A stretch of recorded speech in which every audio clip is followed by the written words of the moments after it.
Pushpesh Pathak, life and business coach and management trainer. आज एक नई स्टोरी के साथ। एक अमीर आदमी था, इनके 4 बेटे थे।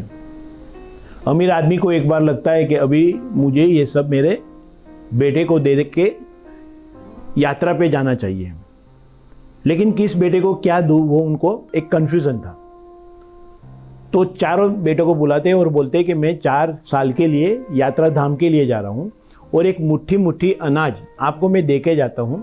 4 साल के बाद जब मैं लौटूँ तो आप ये अनाज की मुट्ठी है मुझे वापस करना। और ऐसे करके सबको प्रणाम करके पिताजी निकल जाते हैं। बड़ा बेटा सोचता है कि ये क्या पागलपन है, 4 साल के बाद किसको याद रहेगा कि मुट्ठी भर उन्होंने हमें अनाज दिया था, तो उसे फेंक देता है। दूसरा बेटा है, वो सोचता है 4 साल के बाद ये अनाज थोड़ी अनाज रहेगा, वो तो बिगड़ जाएगा, इससे अच्छा है कि मैं खा लूं, तो वो अनाज को पका के खा लेता है। तीसरा बेटा इससे भी होशियार था, वो सोचता है कि पिताजी ने बोला तो उसकी कोई वैल्यू होगी, तो वो उसे भगवान के मंदिर में रखते हैं और रोज उसे पूजा करता है। चौथा बेटा जो सबसे छोटा था, उसने सोचा कि पिताजी ने एक मुट्ठी भर अनाज दिया तो उसका कोई वैल्यू होगा, उसका कोई रीजन होगा। वो सोचता है और उसके बाद वो कुछ एक्शन लेता है। 4 साल के बाद पिताजी आते हैं, 4 बेटे को बुलाते हैं पास में और कहते हैं कि बेटा मैंने जो आपको अनाज लिया था वो मुझे अभी वापस दो। पहला बेटा आके बोलता है कि मैंने तो उसको फेंक दिया। दूसरा बेटा बोलता है मैं तो उसको पका के खा गया। तीसरे बेटे को लगा कि मेरा पिताजी मांग रहे, तो उन्होंने दूसरा अनाज लाके पिताजी के सामने रख दिया। चौथा बेटा था, उसके सामने जब पिताजी देखते हैं कि बेटा तेरा कहाँ है, तो कि पिताजी जो भी आपने मुझे अनाज दिया था, जो भी आपने मुट्ठी पर अनाज दिया था, वो मैं यहाँ लाके नहीं दे सकता हूँ आपको मेरे साथ चलना पड़ेगा। पिताजी भी हुआ कि ये क्या बोल रहा है, फिर भी बोला ओके चलो, कहाँ जाना है।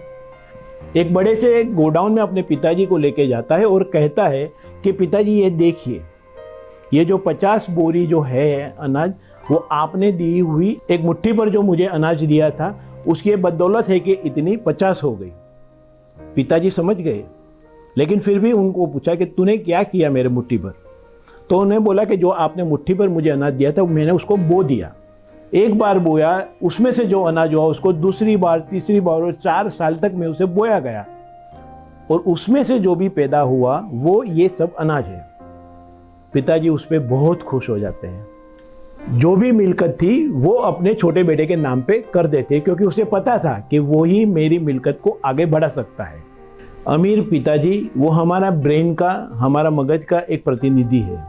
पहला बेटा है जिसकी सोच पैटर्न ऐसी है कि मेरा दिमाग बेकार है, मैं उसका कुछ यूटिलाइज नहीं कर सकता हूँ। दूसरा बेटा वो सोच रहा है कि मेरे पास लिमिटेड सोर्सेस है और उससे ज़्यादा मैं कुछ भी नहीं कर सकता हूँ।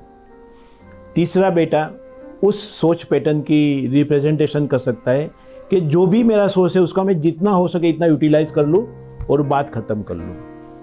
और चौथा बेटा उस सोच की पैटर्न है कि वो सोचता है कि जो भी मेरे पास है उसमें से मैं मेरी सोच पैटर्न को कैसे बढ़ाऊँ, मेरा ब्रेन है उसका मैं कितना ज़्यादा से ज़्यादा यूटिलाइज करूँ, मैं क्या ट्रेनिंग लूँ, मैं क्या और स्टडी करूँ, मैं क्या दुनिया से सीखूँ ताकि मेरा नॉलेज बढ़ सके और मैं ज़्यादा से ज़्यादा अपना नॉलेज शेयर कर सकता हूँ। तो आप सोचिए आपका दिमाग में इस 4 पैटर्न में से कौन सी पैटर्न है। प्लीज़ आप कमेंट कीजिए या मुझे व्हाट्सएप कीजिए या मुझे अपनी ईमेल पे आपका जो भी प्रतिनिधि है मेरे साथ शेयर कीजिए। Thank you very much. Pushpesh Pathak, life and business coach, management trainer. अगर आपको मेरी ये स्टोरी अच्छी लगे, ये सीरीज अच्छी लगे, तो प्लीज़ शेयर करना, लाइक करना, सब्सक्राइब करना और हाँ, कमेंट्स देना तो मत भूलना, ताकि मैं भी अपनी स्टोरीज को अपडेट करता जाऊँ। Thank you very much. Pushpesh Pathak, corporate trainer, motivational speaker.